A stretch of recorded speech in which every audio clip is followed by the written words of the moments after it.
Thanks to copyright claims by WWE, including taking down a whole video over 10 seconds of Steve Austin's silly CGI head from Unforgiven 2001, as well as trying to monetize footage of WWE 2K18, the Jimquisition will no longer dare reference wrestling or World Wrestling Entertainment. Sorry for the lack of fun.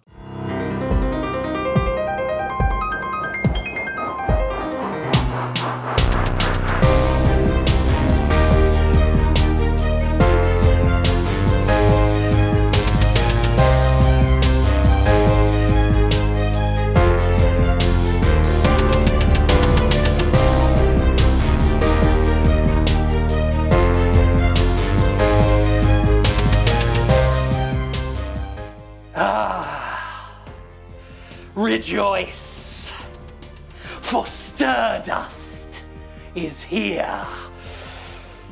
Ooh. And this is a legally owned property of the Jimquisition, okay? WWE doesn't own any of this, alright? May look similar to some stuff you've seen, but it's 100% owned by me. So I won. WWE. I also have the best show on a Monday. I won! This is what a winner looks like! Ha ha! I'm undefeatable because my victory is scribbled in the stars. The video game industry is built on lies. That's not a particularly inflammatory statement to make, I don't think, given the fact video games are tied intrinsically and aggressively to their marketing departments, and marketing departments are, well, not exactly paid to be entirely honest. At their most blatant, companies are willing to trade in their credibility on tremendously big stages, such as when Sony showed a demo for Killzone 2 at E3 2005 and it was so utterly dishonest you couldn't even begin to call it representative of the final product, much less the PS3 itself, the console this video was being used to sell us, completely under false pretenses. The practice of bullshots, game imagery that's touched up to look better than it is, has been part of the industry for as long as I've been covering it. And because nobody in a position to holds them even vaguely accountable, companies continue to do it today. Sony itself isn't as obvious about it now, while Ubisoft, the crown prince of liars, famously got caught in the act with bollocks footage of Watch Dogs. While these significant lies are known and kick up temporary stinks, there's never any lasting consequence for doing it, so companies keep doing it. The knock-on effect is that the business is now so utterly steeped in dishonesty, practically everybody has had the green light to talk total shite. So much so, and for so long, that I don't think they, or indeed many of us listening to the bollocks, know it's bollocks anymore. Take, for example, a situation that personally rankles me since it involves my Jimquisition podcast co-host Laura Kate Dale. Dale had information regarding Until Dawn Rush of Blood, a VR spin-off for Supermassive Games' rather excellent horror title. Laura had all the details, up to and including the fact it was set on a weird roller coaster. Supermassive denied it completely, weaseling out of it by claiming there was no Until Dawn DLC, using the exact words, cheeky bastards, and making no mention of everything Laura factually got correct, which was pretty much everything. As a result, Dale got a ton of shit through readers, completely dragged for it. Shat on by people already willing to tear into any journalist who tries to do journalism. So she put up with insults and derision while Supermassive and Sony blatantly knew Until Dawn Rush of Blood was a very real thing. It's something they announced like the next week. Now look, they owe games media nothing, I know that, but these companies still demonstrated they were very willing to throw a woman under the bus for PR purposes, and I think that shouldn't have been so easily unacknowledged. For the sake of revealing a game just on their terms only, they tried to undermine someone's credibility and job. Nice. Classy. The rush of blood scenario is not unusual, where sometimes rumours and evidence of a product's existence are so strong as to be undeniable, yet companies will still deny it just so they can have their reveal at their mandated time. And they're quite happy to make themselves look like foolish idiots wearing the Emperor's clothes in the process. To stay on Sony, I merrily remember when the PSP Go was all but confirmed, but Sony denied it right up until the day it was finally announced, and what? We were supposed to be surprised?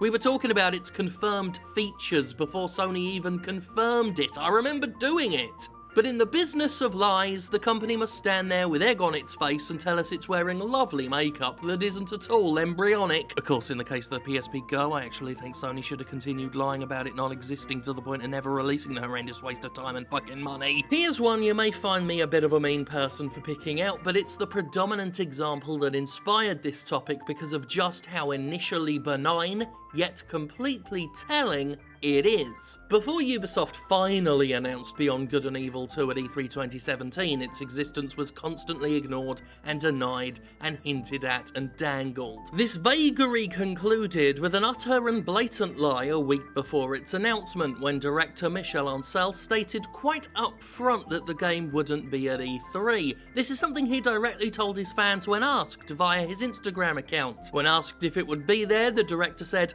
"Not sure that E3 would be the best place to showcase BG and E2. Oh, but he didn't explicitly say fuck off. You know exactly what he was relying on, and it's exactly what people reported on. People said there'd be no BG and E2 at E3 because of what this man said, effectively denying its presence, which a week later would turn out to be shite. Now, I'm sure some of you are asking, where's the harm? It's a little white lie, right?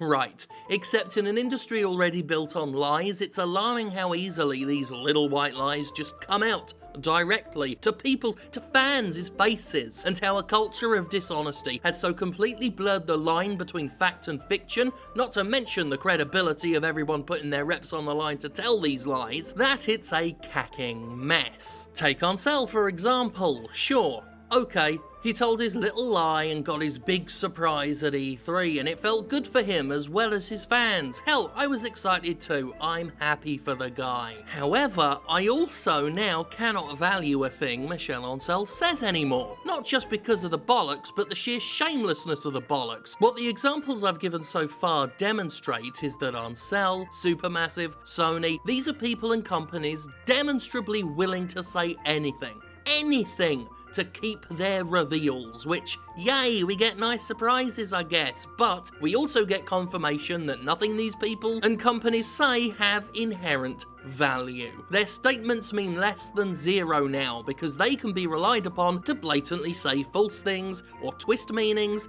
to mislead their audience. Enjoy your surprises, hope it was worth your credibility. Denials, confirmations. Well, they mean fucking nothing in the game industry anymore, and yet media outlets and fans still often treat what publishers say as the final word. Gospel. They really oughtn't, especially when it comes to a game as consistently lied about as Beyond Good and Evil 2, and a company that consistently lies as much as Ubisoft. I could do an entire episode on Ubi. Oh, our DRM absolutely works, they once said, before they eventually revealed their DRM didn't work at all. Oh, the Division will never have microtransactions, they said, before the Division updated to include microtransactions. Oh, our video games look good, Ubisoft repeatedly claims, with varying degrees of horse shit. Oh, we just don't have the resources to make a playable woman protagonist. Hello, Evie! What's important to note in all these situations is, as well as how readily these companies threw reporters under the bus to put their own credibility up for debate, is how easily the lies rolled off the tongue without a thought. No thought at all, because in this business, spinning a yarn is just that easy, just such a done thing, and they all expect to be believed in the aftermath. Many will defend these situations as harmless white lies for the good of a surprise,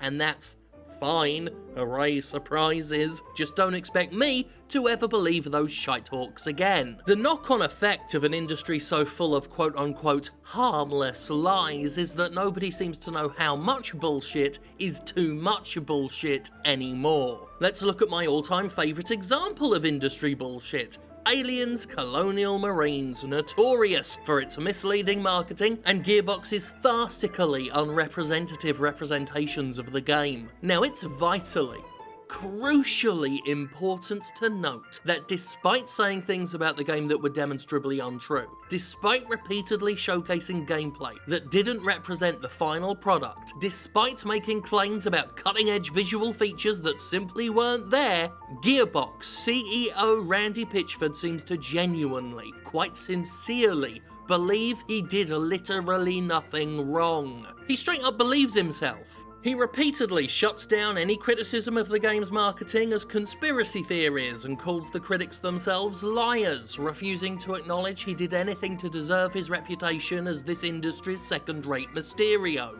To this day, on Twitter you can still find Randy Bobandy calling me the liar, to the point where I think he genuinely believes he was unfairly pilloried, the poor man.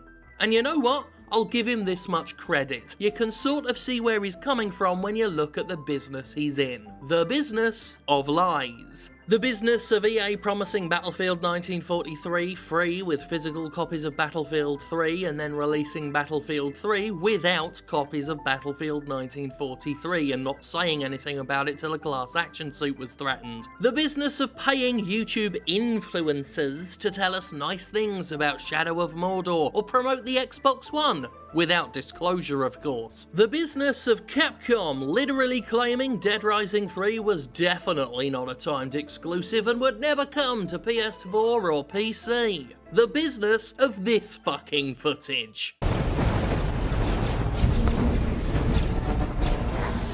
Lightsaber on!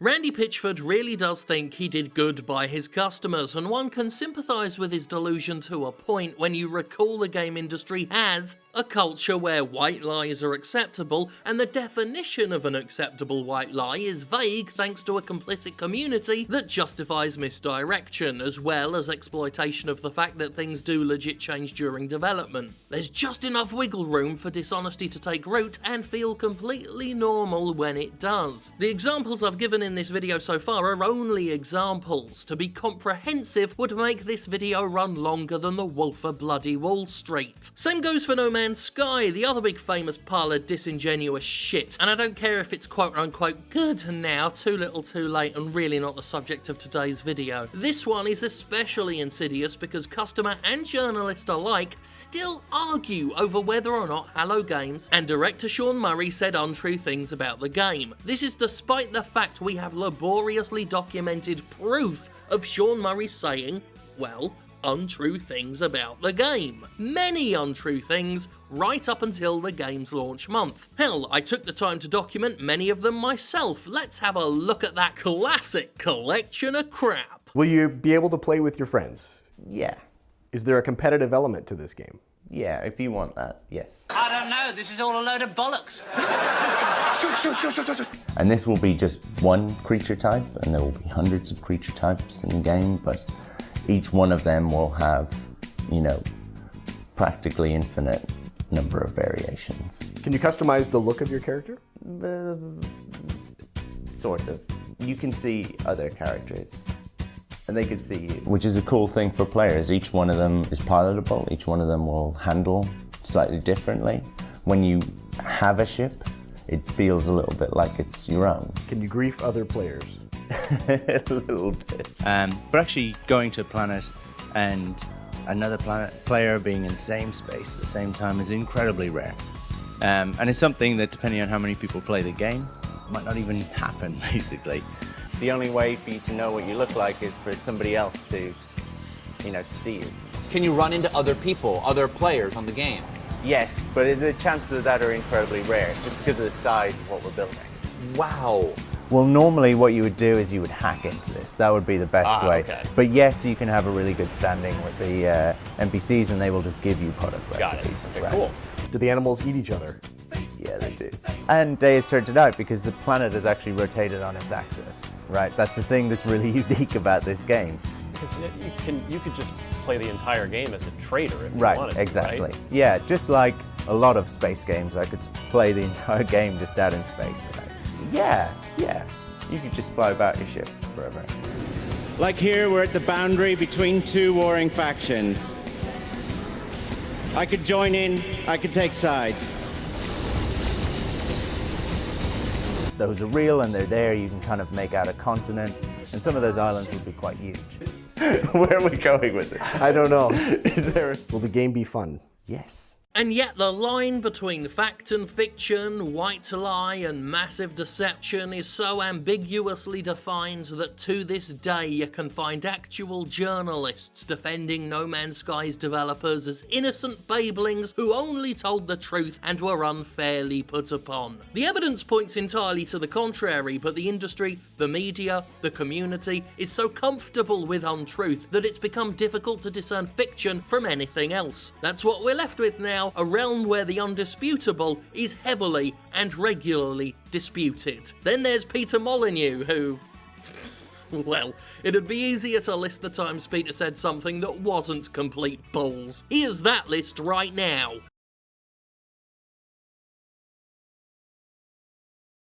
I mean, Christ almighty, the line goes back further than the hit movie Mimic. Remember blast processing? Remember how that was a total bullshit term that meant absolutely nothing? Well, here's the twist. Blast processing wasn't really a lie. It was a silly buzz name, sure, but it referred specifically to the Sega Genesis superior DMA transfer speeds in comparison to the SNES. But why do we think of it as a meaningless term? Because it's not actually Sega that lied about blast processing.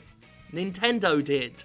Oh yeah, there are some things Nintendo would do back in the day. Lying was one of them. It was Nintendo that seeded the idea of blast processing being mythical and meaningless, an attitude that still persists today. Layers within layers of liars within liars. An industry built so heavily on misdirection that the people in it and around it don't know what honesty looks like anymore. The practice has its defenders outside of the obvious culprits. One defense of these little harmless lies that sticks in my mind is the one I saw claiming this is no different from you telling your lover they look good even on a day they don't. So harmless, and all in the name of positivity. Now the difference of course is that you don't tell your lover a week later that they actually looked like shit that day, thus demonstrating your words have no meaning. Plus, if we get down to brass tacks, if your lover had dried vomit crusted around their lips, I think they'd appreciate you giving them a heads up. That's the problem with PR lies pertaining to upcoming games. They're destined,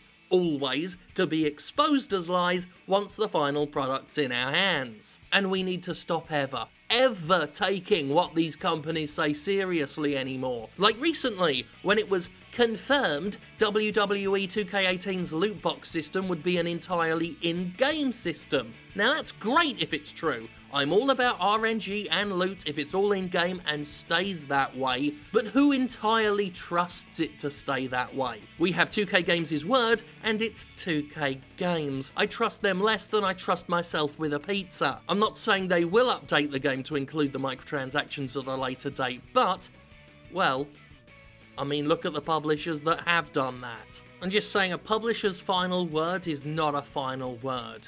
It's shite. Even if what they're saying is true, it should always be taken as shite, because they don't deserve the trust. And you know I love him, most of you love him, but plenty of this applies to Hideo Kojima himself. A veritable Belial in the game industry, a man who can't help telling absolute porkers in order to create pointless and unsurprising surprises. Oh, this Metal Gear will be my last Metal Gear. Psych, no it isn't. Oh, MGS4 will be a first-person shooter. Psych, it isn't really. I bet you feel stupid because I lied about something for absolutely no fucking reason. Oh, this is totally a real person from a real game company that I didn't invent for arbitrary and unfathomable. Psych, I'm wearing a mask and that's clever because... Why was that clever?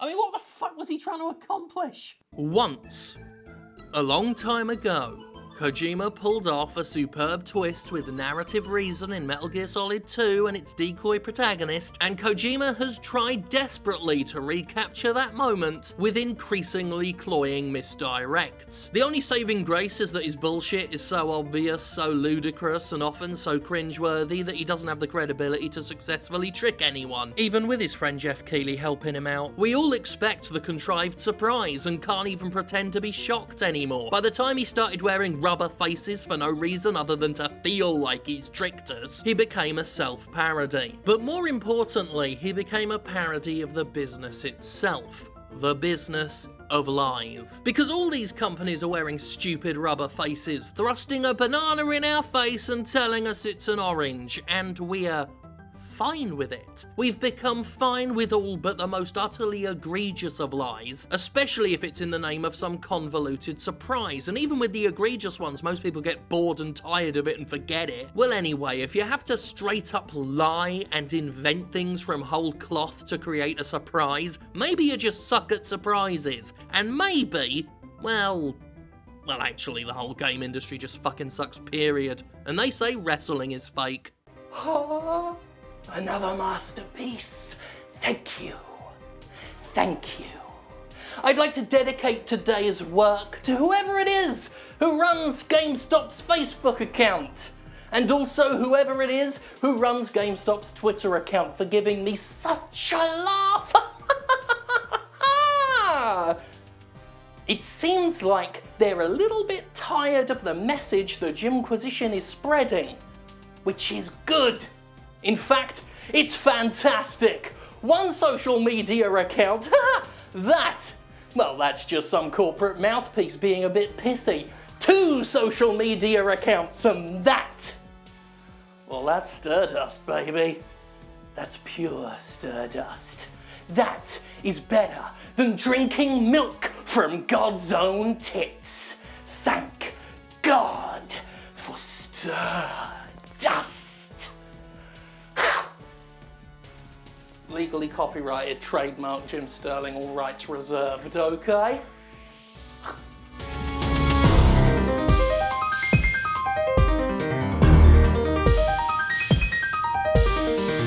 A lot of people get copyright claims on their YouTube videos. Most people tweet angrily about it. Me? I commissioned Nathan Hanover to write an entire theme tune. I got Justin McDaniel to redo our entire graphics. I commissioned a spandex suit using a lot of spandex, painted my face, and stood here, fat, in tight clothes, to amuse you all. And that is why I am the greatest showman in gaming. God, this feels good.